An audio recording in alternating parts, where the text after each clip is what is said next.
to WOLF, Wolf Radio, broadcast in Carrollton at the University of West Georgia.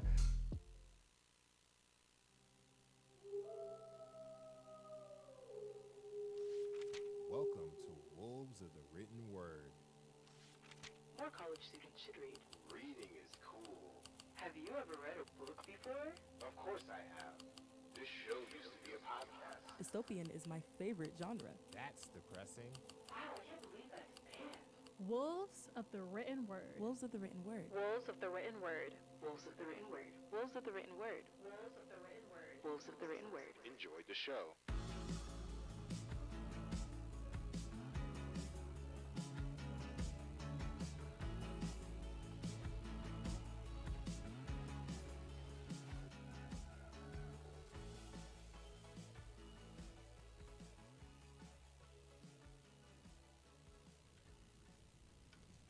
Hello, everyone, and welcome to Wolves of the Written Word, Wolf Radio's flagship book show where we talk about anything related to reading books and, of course, the written word. I'm your host, Sean Smith. And I'm your co-host, Adia Stubblefield. And today we're actually going to be talking a little bit about summer reading time. It is about that time. Summer is coming. It's beautiful outside. I hope everyone's having a excellent Monday afternoon. But if you're just tuning in, we have a couple of rules that we have to follow. If this is your first time tuning in, here's how we do things around here. Number one, we talk about the good and the bad of any book that we talk about on this show. Number two, we actually read the books most of the time before we talk about it. And number three, we have fun. No gatekeeping, no pressure, just great stories and real conversation. But before we get into, of course, summer reading time, let's check in on everyone. Adia, how are you doing today? I am actually pretty good. It feels like a Monday for sure today, but I had a pretty amazing weekend. I got to watch the Michael Jackson movie, which if you haven't watched it yet, everyone should go check it out. It is super duper good. Today's just prepping for final exams and just doing a bunch of homework. What about you? Well, I have kind of cracked down a little bit on trying to do as much homework as I can, but I've also tried watching a little bit of some movies. I have also seen a little bit of the Michael Jackson biopic, a little bit, but I have tried to kind of crack down a little bit to try and finish all these final projects. And Yes. try to make sure that things aren't as bad as you might think it would be, and try to make sure that everything's all kind of good, try to make sure that everything's all nice and kind of collectively better, I mean, I have been trying to, focus less on procrastinating on assignments. Absolutely, because it just makes more work for you down the road. Yes. And for today's episode, of course, as I mentioned before, we're talking about summer reading time. As you know, since it is the end of the semester, I've decided that we have kind of going to talk about a little bit of how to switch up our reading times when the summer kind of comes in. Now, as you know, the summer is a very awesome time. It's sort of a transition period if you're in college or even if you're out there still in high school, middle school. It's a very big break, pretty much. It's allowing you to kind of flesh out and kind of, look inward and see what you can do on yourself. It also is a good time for you to do things that you feel like that is important. So I feel like that for most cases, summer reading time is a great way to kind of start off how the episode would really be. So for summer reading time, we have decided to try and go into figuring out how to manage that time, because summer is a bit of a disjointed world a bit. So just to kind of open up the table for everyone, how do you guys deal with the changing seasons of dealing with your reading? That's a good question. I haven't really thought much about reading seasons wise. I know this summer, me and my friends are working on a graphic novel. So I'm trying to read graphic novels that are in the more fantasy realm and summer adventure time aspect. So I guess that's an example of like seasonal reading. Another thing is I have certain books that I read dedicated towards like fall especially. Like this fall I plan to read Ace of Spades because I feel like that's definitely like a fall book, period. Like, there's some books that are, like, The Summer Turned Pretty. That's another one I'm going to reread this summer. Because I don't know what possessed me to start watching the series after, like, I rage quitted on the Wattpad. But it made me want to go back and reread the actual book. So that's definitely another summer reading activity. I have 2 questions. First of all, love that you're reading Ace of Spades over the fall because that's very much a fall book. I think we've talked about Ace of Spades on here. Mm-hmm. Kind of anti-Ace of Spades Yeah, sometimes, very. but like I love it, but I hate it. And then what kind of graphic novel are you and your friends planning on making? It's a fantasy. Like, have you read? I'm trying to think of a good example. That's not. Do you read webtoons? Yes, Did you read Pseudo Armor? I did read Suit of Armor. It's kind of like if Pseudo Armor and Harry Potter had a baby. Interesting. So it's like the fairy aspect of like Mhm. kingdoms and man and what's the word?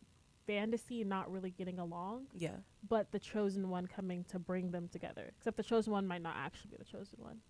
Ooh. Wow, Yeah. that's interesting. That's Are very you going to be the interesting. writer on that, or? Yeah, I'm the writer, then 2 of my friends are the illustrators because I can't draw to save my life.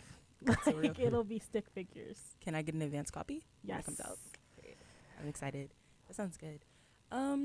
For me, I think I kind of agree with Adia, but in a different way.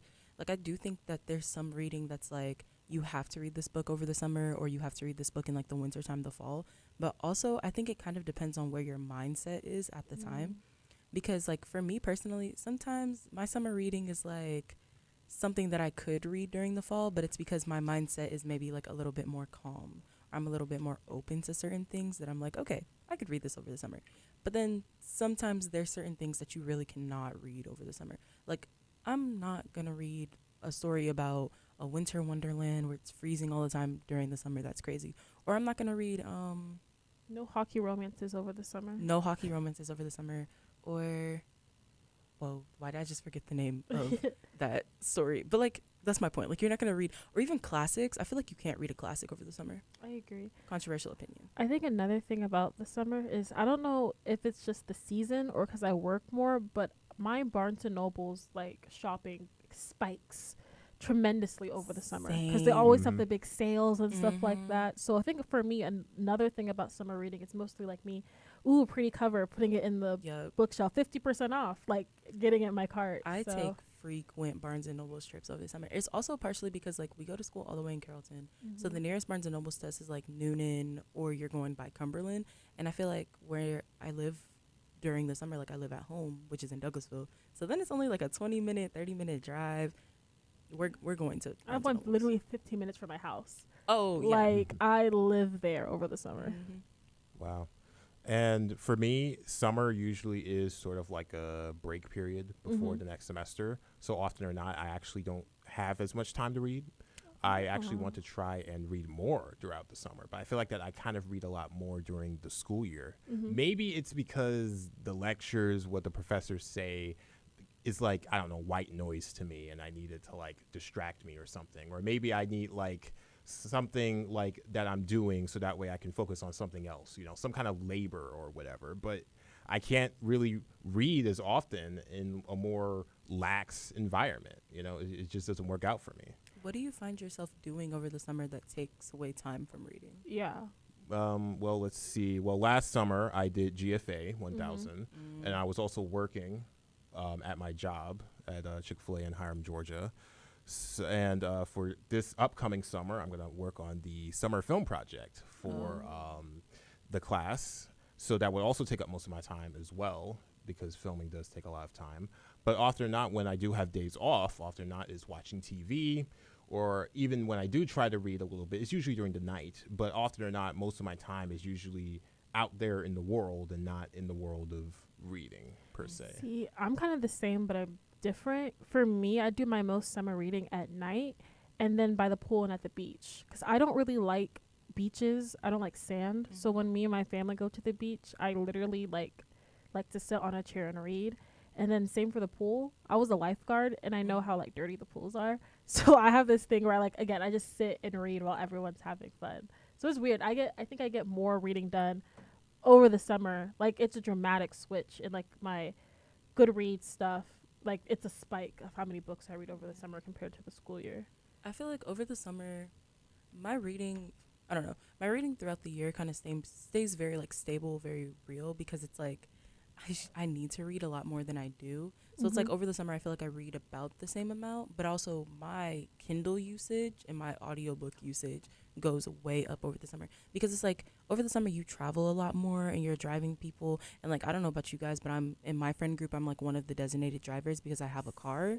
So I'm always driving to go pick people up. So I'm gonna listen to my audiobooks when I'm doing, or like if we're doing something, we're bored, we're going somewhere to just chill. Let me pull out this Kindle. Like the audiobook for road trips hits. It hits so good. Especially when it's a long drive and it's a really good audiobook. Like it feels like I'm watching a show while I'm driving, which is probably like that's not a good thing, but since it's reading, It's like it's not that bad. Also, I low key, and I never realized that before, but I think the reason that, as I've said this multiple times on this season, reason that I love audiobooks, like I'm an audiobook lover.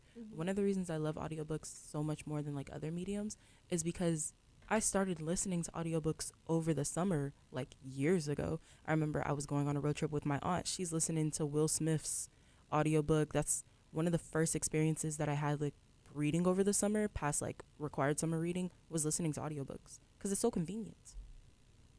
Yes, and it's hard to kind of be very convenient when it comes to reading because we have a lot of busy time, but we do have time to show love to the people that are able to make this possible. When you look good, you feel good. When it fits good, you feel good. Now you can rep your favorite college station with our brand new merch store powered by O0 Apparel. Visit thewolfUWG.com and click about. That's thewolfUWG.com and click about. And before we'll talk more about our summer reading time, but in the meantime, just sit back and listen to this amazing song.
I started reading a book about a maze. I got lost in it. You're listening to Wolves of the Written Word. Welcome back, everyone, to Wolves of the Written Word. And we have been discussing about summer reading time and making sure that we find the right time during the summer to continue our love of reading. But before we continue, let's show some love for the people that make this possible. College students who binge drink alcohol at least 3 times per week were roughly 6 times more likely to perform poorly on a test or project because of drinking. Dream City Brewing Company, Wolf Sports Network, and Wolf Radio proudly remind you to drink responsibly campaign. Students 21 and over should drink responsibly in an environment that discourages overindulging. Faculty won't take hangovers as excuses.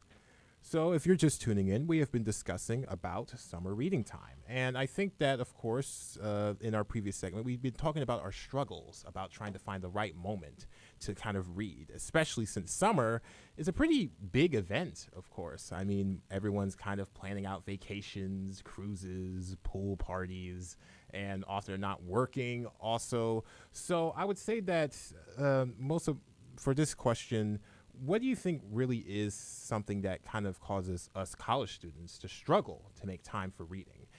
And not just for the summer, but also in general, I would say. We're busy. So busy. Classes literally this semester kicked my butt. So there generally was not enough time for reading. The only books I read were the books that I had to read. The books for our show I read, and oh my gosh, yeah, I think that might be it. No, yeah, same. There's I don't think wow. I had. Now that I'm thinking about it, I don't think I had no time. I had no time. Even reading the books for our show was a struggle this semester because it's we've talked about it over the break. We talk about it all the time. All of our schedules are crazy busy, and it doesn't seem like it's letting up at all. It seems like it's just getting 10 times worse. And like Adia said, this semester kicked my butt so bad, and I'm just like, wow. I don't know. And I think the summer, and even just during the school years, we're so busy that when is there time to really sit down and just leisurely read a book without purpose? All the books we've read this semester, yeah, we present them as leisure reading, but if we're also being real, we're reading them so we could talk about them here. Mm-hmm. Literally, I'm so sad because I had this gorgeous TBR, and now the whole plan got ruined. So I need to catch up over the summer, or I won't meet my book goal of the year.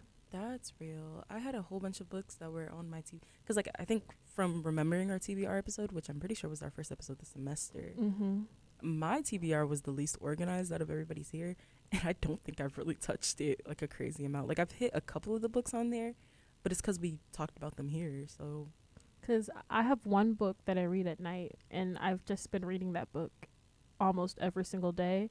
I'm so mad at myself. It's an easy book, but I just haven't had enough time to finish it. I literally read 2 pages a night, and I'm wow, I'm tired. Close, and we're done. And normally I could probably read that book in a week, but it's been months. That's how I feel about the Hunger Games book and Carval. I should have finished Carval by right now. The fact that I haven't finished Carval by now is kind of a problem. I feel like I've been reading it for years. It needs to be finished. Yeah, I guess my only books I read have been Wattpads and Webtoon books, but I don't really count those because I feel those are more I'm slacking on my Webtoons. Those are more convenient. Those are I'm scrolling in class reading. But I'm also slacking on those. I don't remember the last time I opened. Actually, I do. Last night I opened Webtoon because I was at a baby shower and the baby shower was over and we were helping clean up. And when we were done, I opened up my Webtoon and I fell asleep on the first page of the Webtoon. I was just that's sad. That's so sad.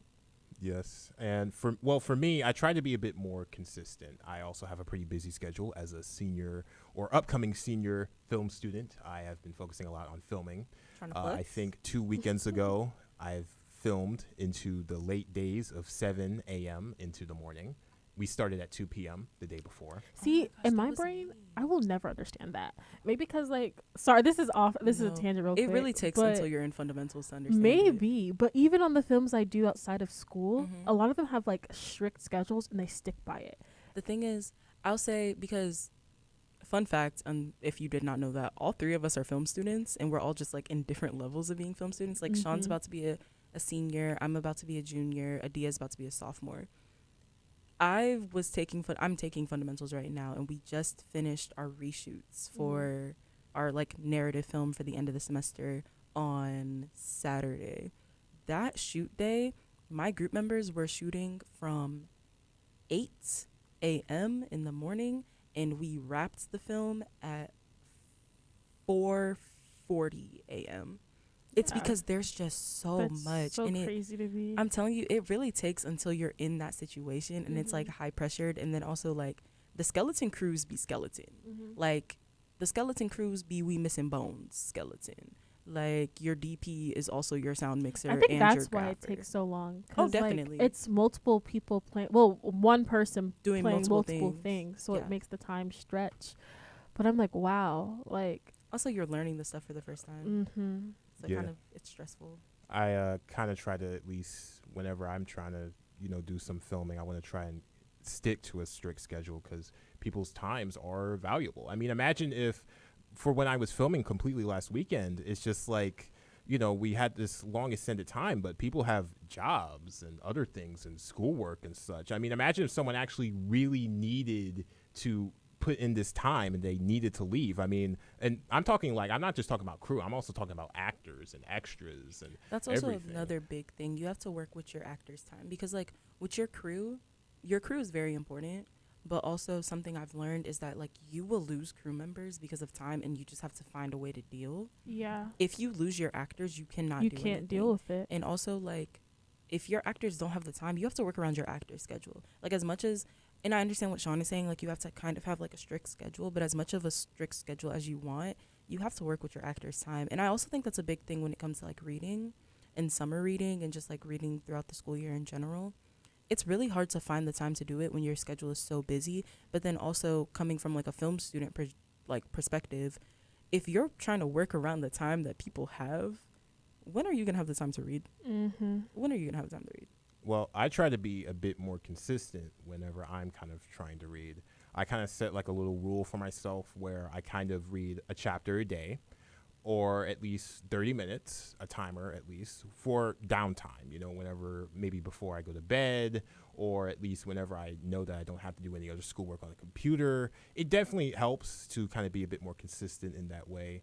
I also feel like that, even though that, Adia did say that reading webtoons is still convenient, you are still reading, at least. I mean, it would be different if she was scrolling on TikTok for the past 10 minutes, but she actually does search through webtoon or some kind of digital ebook app to actually read something on her phone. And even though that it's not really print, it's still reading, which is still pretty important. But there is more about reading that we, of course, are going to discuss with our very special segment. Some lines don't just sit on the page. They stay with you. This is your quote of the day. That's right. It's our quote of the day special segment where we pick a quote that is very important to the topic of our episode and we discuss it and see how we connect to it. This is a quote from Maya Angelou, the author of I Know Why the Caged Bird Sings. When I look back, I am so impressed with the life-giving power of literature. If I were a young person today trying to gain a sense of myself in the world, I would do that again by reading, just as I did when I was young. How does that make us feel? Definitely when I was younger, I had more time to read. I feel like, I don't know, the one where we were young stuck to me because I remember like my parents reading me bedtime stories, and that kind of like fostered and grew my love for reading. And even then, I think when I read, I kind of get like a childlike sense again, and I really do feel free because when I read, I personally feel transported into like another universe and a world, and like all my problems fade away for the time that I'm reading. That's real. For me, I feel like I kind of agree with that. When I was younger, I think I had more time for reading, but I also don't think I read as much as I maybe should have when I was younger, and I had all that time to read. And now it's like I feel like I don't have time to do anything, let alone read. So I kind of like the idea that it's like when you're young, you have all this freedom and all this time to do anything, but the older that you get, you kind of long for that freedom. So Yes. makes me nostalgic. I do believe that reading is, of course, originally a leisure, but it's also sort of like, of course, as we talked about, sort of sort of an exercise almost, you know? I mean, I don't know if either of you go to the gym or if you do any exercise, but you do wake up early, you try to do some jogging or something like that, and you know that you're not getting any reward out of it, but you know that you're kind of rewarding yourself almost whenever you complete a book or a chapter. I mean, it's just like a lot more accomplished almost. And I do agree that you do kind of have a lot more freedom when you were younger to read anything that you want, but you kind of also didn't have as much freedom if you think about it. I mean, usually from the books when I was reading when I was younger, it was mostly through, I would say, something that my parents gave me or something that I was normally interested in. I mean, I didn't even read a normal novel until maybe I think high school. So it's a bit different to say that when you were younger, you did have more of this freedom, which is true. But at the same time, as you got older, your kind of your horizons kind of expand almost. I mean, I just feel like that if when you were younger, you read a lot more, then that would mean that you want to read way more when, of course, you get older. And I feel like that for this quote, it's definitely a lot easy to assume that, of course, it is life-changing, of course, because we all have read something when we, of course, were younger. And I also would say that it is a bit easier to kind of notice how much of that influence can really change something.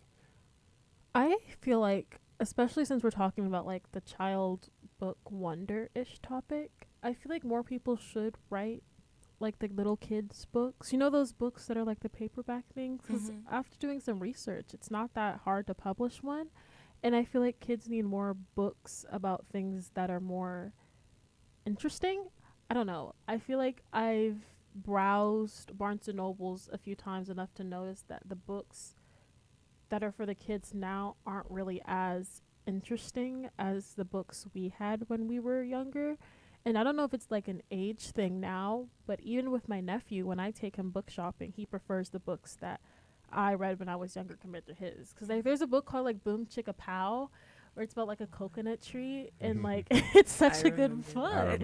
And like I can't find any books like that now, and I feel like people who are our age and our younger authors aren't really writing towards younger people anymore. Yeah.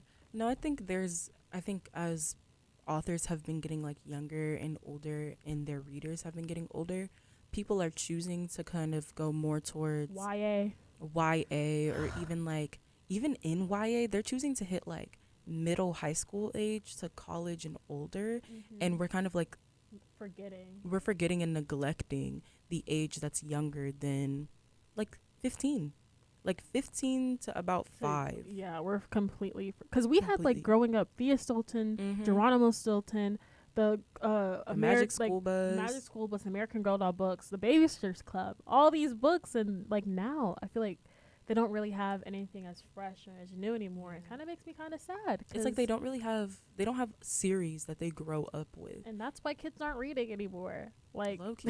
Because, like, if you think about it, growing up, we had a mix. Like, you had these movies that you were following, TV shows you were following, books that you were following. But then it's like, as you got older, they kind of grew up with you. So it's like, to give you an example of all three, I've been following Marvel since I was a kid. I grew up watching things like Winx Club, Bratz, Austin and Ally, all those things on TV. And then books-wise, I'm following Thea Stilton, Geronimo Stilton. I'm following the Dork Diary books. I'm following the Babysitter's Club as they're releasing the older that I get. But it's like kids these days, yes, you kind of have like the movies things, but the movies are just add-ons to previous things. Even like, with that, like a lot of the times the TV shows and the movies would come with a book. Like the Monster High and the Ever After High universe, they had books and comic books that I remember buying and reading because of how obsessed I was with those shows. And I feel like even now with the shows that they have, there aren't really books that complement them anymore. It's kind of like this is the show, and this show is an add-on of an older show, but we're not encouraging you to read, which is sad because I don't even think kids read over the summer, let alone during the school year anymore. Summer reading has definitely gone down. I remember the summer reading where you had to like fight for the tickets to Six Flags, and they don't really do that anymore. Yeah, they don't, and I do feel like that is a bit of a change. You can blame technology. People always do, but often or not, sometimes it's just about an effort. I mean, people still do read even with a lot of technology, but at the same time, it's mostly just about an effort. You know, people just kind of just don't care anymore. but we do care about the people that make this possible. When you look good, you feel good. When it fits good, you feel good. Now you can rep your favorite college station with our brand new merch store powered by Old Zero Apparel. Visit thewolfUWG.com and click about. That's thewolfUWG.com and click about. And we'll be right back, but in the next time, just ride the vibe for a moment.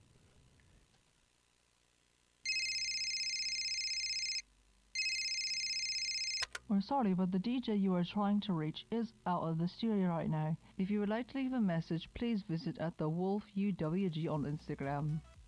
For campus updates, behind the scenes chaos, music moments, student takeovers, or all the fun that happens when the mics are off, follow us on Instagram at the Wolf UWG.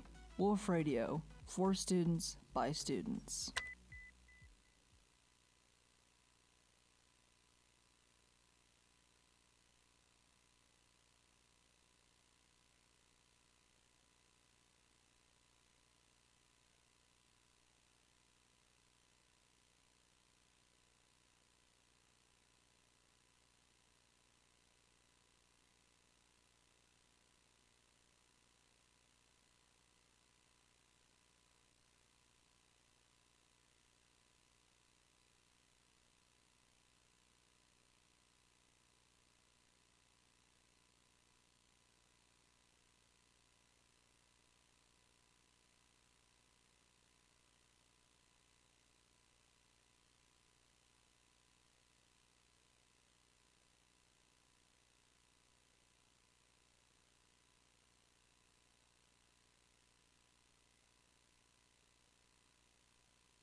keep calm and listen on. You're listening to Wolves of the Written Word. Welcome back to Wolves of the Written Word, and we have been talking about summer reading time. But before we get into our final segment for the season finale of Wolves of the Written Word, man, I feel sad already. Let's talk about the people that are able to make this possible. College students who binge drink alcohol at least 3 times per week were roughly 6 times more likely to perform poorly on a test or project because of drinking. Dream City Brewing Company, Wolf Sports, and Wolf Radio proudly remind you to drink responsibly campaign. Students 21 and over should drink responsibly in an environment that discourages overindulging. Faculty won't take hangovers as excuses. So we have been discussing mostly about connection with reading, especially during the summertime. As we have at least noticed, we have seen a decline in reading and effort in not only just the younger generation, but also the generation before that. Reading used to be leisure, but now it's not as important anymore. But how do we actually make sure to kind of, I would say, not force, but kind of encourage reading towards most younger people, or also people around our own age? I think that it mostly focuses on setting. Do you think that setting or kind of reading goals or even certain environments affects reading, or does it add more pressure onto it? I agree. I think environments really do help. When you're in certain spaces, I feel like it's easier to relax, wind down, and read. But I also think another big thing is going to the library for the incentives. Like, I think another reason why my summer reading gets so high is because my library cluster gives you prizes per book that you read. And I'm really competitive. So I like to get, like, the most prizes I can and win, like, the overall big prize for the summer. And I feel like a lot of people are naturally competitive. And so bringing the competition aspect of things back, low-key might help reading a lot, especially in, like, K through 12. I agree with that. I think for younger ages, if you add that, like, competitive aspect to it, it's going to make people want to read. Also, having stories that are interesting to the people who are reading them, because if we're being so real, most of us would not be avid readers or would not read as much as we probably do or be interested in books if we were not exposed to books that we are interested in. So if you're only ever given books that you have no interest in, or you're only ever reading genres that you don't enjoy, you're not going to want to read at all. Plus, I feel like making people our age want to read, or like, it's the same thing. You really have to have interest in it. And then you also have to provide time and space. Because sometimes people don't want to go to the library. I know I don't want to go to the library sometimes. I don't want to be at the library all the time. But I love going to Barnes & Nobles. I don't understand the difference between it, but there is a difference. Being at Barnes & Nobles, I could sit in a Barnes & Nobles for like hours, and I wouldn't want to sit in the library for hours. So, it just kind of depends on the person and the reader and how that person like enjoys certain things. Yes. And for me, I think it's a bit different because I know that, well, for bookstores and libraries, there is a pretty big difference, I would say. First off, when you go to a library, you kind of just read just to get the experience out of the story, especially when you were younger, because, you want to read, I don't know, let's just say Diary of a Wimpy Kid, and it's in the library. You don't have to pay money for it, but you'd go to the bookstore because obviously you want it in your own personal library. I disagree with that. I use Barnes & Nobles as if it's a library. Oh, Hot yeah. take. I will go to Barnes & Nobles and read a book there and not pay for it, and then come back and maybe buy a different book next time I'm there. Do you go to libraries as often, I would say, compared to Barnes & Noble, or would you say you go to Barnes & Noble more often than a library? I think as of right now, I go to the library more often, but that's only because the nearest Barnes & Nobles to us is nowhere near us. If Barnes & Nobles was closer to us, I would be at Barnes & Nobles a lot more than library. I need to get like a band from Barnes & Nobles. I feel like I live there. I feel like they take all my money over the summer. Do you have a membership? Yes. Period. That's why I'm like, why? Like, I can't. Like, I spend hours there at a time. Don't you live like 15 minutes away from it? Exactly. Like, a job. it's literally like I do. Like, all the money goes towards Barnes & Nobles in the summer sometimes. And Get I'm a just job like, there, get the discount. Because I heard their discount is seems good. pretty nice. Yeah. Well, also for me, I think for Barnes & Noble, I also kind of go to Books A Million. I think Books A Million is like the Pepsi of bookstores. Okay, because controversial it's like second. Very controversial. Yeah, it's pretty much just, well, I mean, only because it's like number 2, because there's a mall that I usually go to in Douglasville We all The know nearest about Barnes Arbor. and Noble from like my house is, I think, in somewhere in Dallas, I think. So it's like 30 minutes away compared to the mall, which is a bit closer. But it still has like the same books. But I usually try to go to like a used bookstore for cheaper options, often or not.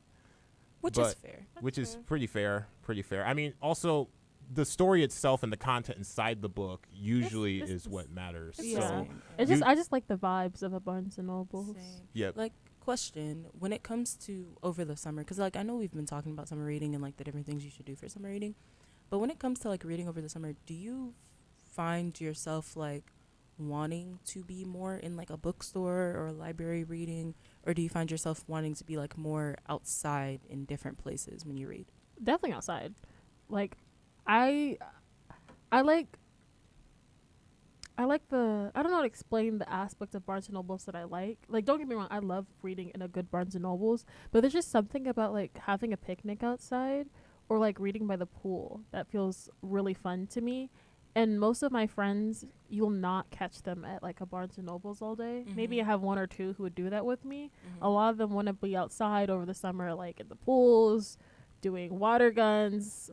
So like, yeah, the best of both worlds for me is definitely going outside. Oh yeah, I'm definitely leaning more towards being an outside reader. As soon as like everything started to warm up a bit for the season, I've been reading outside, mostly sitting on a bench, and I think it's a lot easier for me to read a lot more consistently when it's outside. I still read inside, but outside is just like a lot easier, just basking in the sun, like some kind of reading plant person. Just Only con is if I see like a bug, I run away. That's real. I hate bugs. Honestly, so real. No, I think I agree with both of you, but I think I'm different. I totally love reading outside, and I wish I read outside more often. It's just that I think I find myself when I'm reading outside, I get distracted so fast. That is true. And I'm with you that like most of my friends would not want to go sit in a Barnes and Nobles for hours with me, but I could convince my friends to stop at a Barnes and Nobles for a little bit and then go outside. Plus, if I'm hanging out with my friends and I'm trying to read outside and if we're by the pool and they're playing with water guns, I'm not gonna bring my book out there because they're gonna spray my book. They're gonna spray my book. It's not gonna end out well. So I think like I love reading outside, but I find myself over the summer choosing that if I'm gonna read a book, I'm gonna read it inside so that when I'm outside, I can be outside. That's valid. That's valid. Yes. And I think that for whenever we are discussing about environments and different kinds of locations for making the right time to read, bookstores and libraries, or even reading outside or anything, mostly everything stems from motivation.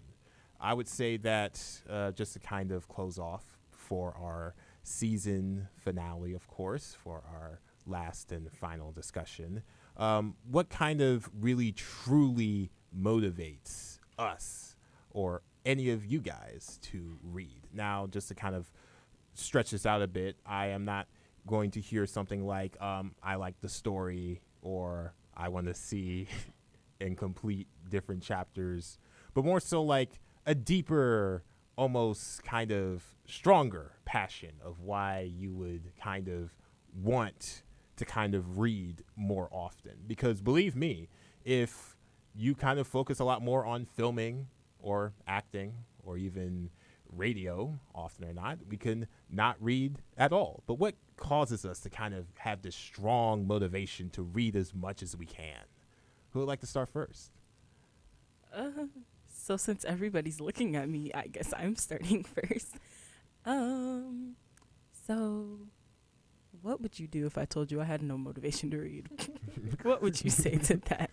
Because honestly, if I'm being real, I don't think I do. Like, I think the correct answer is that I read because I love to read, and books transports me to another universe, and it just makes me feel so good. But that's not really my answer.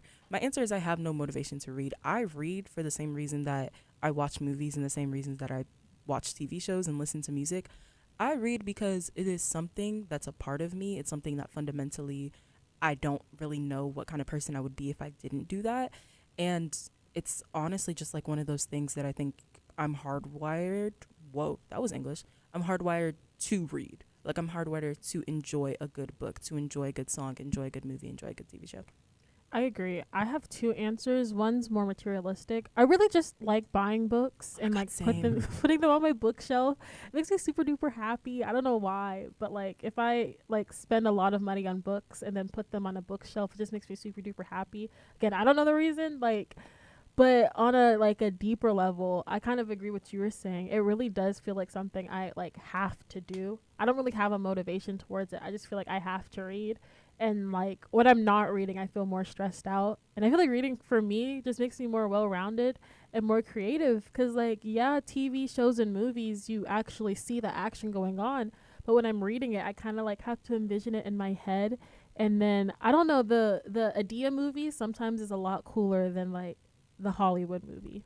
That's real. I did not know that it wasn't like a thing that everybody could do where you can like imagine every single thing in your head, but I can imagine things so well, so clear, so clearly. Like I promise you. And then also the more that I take film classes and I understand like different shots and different, I'm just like, oh, so I've been imagining a full movie in my head the entirety of my life with the coolest dolly shots, the coolest cowboy, like it's just, I can see it. And that's also one of the reasons that I enjoy reading so much, because it's like if I can see it and then it's not happening in front of me, I can make this look however I need to make it look. Absolutely. And sometimes, controversial statement, sometimes the book to movie adaptations, I understand sometimes why the book readers are a little bit mad, because it's not readers who are directing it. It's not just readers filmmakers. It's just filmmakers. And sometimes I feel like the filmmakers need to be the readers. That's why I enjoy the book to movie adaptations the best, where the filmmaker read and was a fan of the book before they made an option for the movie. Absolutely. Yes. And for my motivation, it's a very strong motivation, mostly a motivation to feel complete when reading, of course, you know, read as much as I can to experience new things, new information, and mostly new worlds and stuff, you know, kind of like the boring kind of normal thing that you would say, but also kind of a motivation to kind of, I would say, sort of experience a bit more, you know, especially as an aspiring writer. Of course, the common thing, of course, you would hear to get better as a writer is to read a lot more. It's the same way as a filmmaker. In order to be a better filmmaker, you have to watch more movies. I mean, it's kind of an obvious thing. I mean, the only way for you to get better at something is to kind of research and experience something more out of it, you know? Same thing with sports and cooking or even acting, I would say. But my motivation, of course, same thing, of course, creativity, experience, new information, but also sort of like kind of connecting almost with anything that I've at least seen. I mean, I'm kind of a type of person where I kind of just experience new things, and when I do get into these things, I have to complete it, or else it'll kind of seem, you know, incomplete, and then I'm just not doing it. This is why also it's hard for me to kind of, you know, turn away from certain things, because if it's not complete, then it's not really, you know, something that I would have to completely focus on. But it's about that time again to end the episode, and we'll not kind of hear our beautiful voices over the air on campus ever We're like again. Gravity's Falls. See you next summer. Yes, we'll see you next We'll fall. see you after the summer. What? I don't know if we're even able to do like a summer show. Oh, or Adia anything cannot like do a that. summer show. You can do a summer show. Oh, well. Adia will not do a summer show. Adia will not do a summer show, and now Janelle is no longer Janelle the co-host. She's Janelle the content marketing director. So you can do a summer show, but to do a summer show, you do have to have a cast. You have to have a cast. You have to get that proposal to our big bosses as soon as you can, and you do need to have like a set scheduled day. It does have to be weekly. It would have to be throughout the entirety of the summer. You would have to do some semblance of production work. It would have to like, you'd have to like chop. Adia lives 2 hours and 30 minutes away. Adia will not be doing Adia a will summer not be show. coming but for the summer show. Adia will not be here for the summer show. But like, for anybody else out there, or if you wanted to do a summer show, Sean, you could do a show. It just, you would have to find your cast, figure your thing out, have a good topic, not just like copy off of one of the topics from a show from the school year or that's going to happen next year, which, like, spoiler alert, y'all, next fall we have good shows coming. So, like, you know, tune back in. Just because we're gone for the summer doesn't mean that we're gone forever. But, you know, you didn't hear that from me. That's all I'm saying. Wow. But yeah, in theory, you could have a book show talking about all the books you buy from Books A Million instead of Barnes & Nobles. Yep. And also I have membership on both Barnes & Noble and Books A Million. So that's Okay. good. Before we leave, quick question, and everybody just throw it out. Barnes & Nobles or Books A Million? Barnes and Nobles. Wherever that I can get the book. Wrong answer. What do you Wrong mean, answer. wrong answer? You got to choose one, man. What do you mean I gotta choose one? Barnes and Nobles kinda or doesn't Books A really- Million? It kind of really doesn't matter to me. It's kind of the same because Oh, brother. Okay, let's wrap the show We're up. done. Let's wrap it up. See Let's you, quit. See you next fall. See y'all next fall.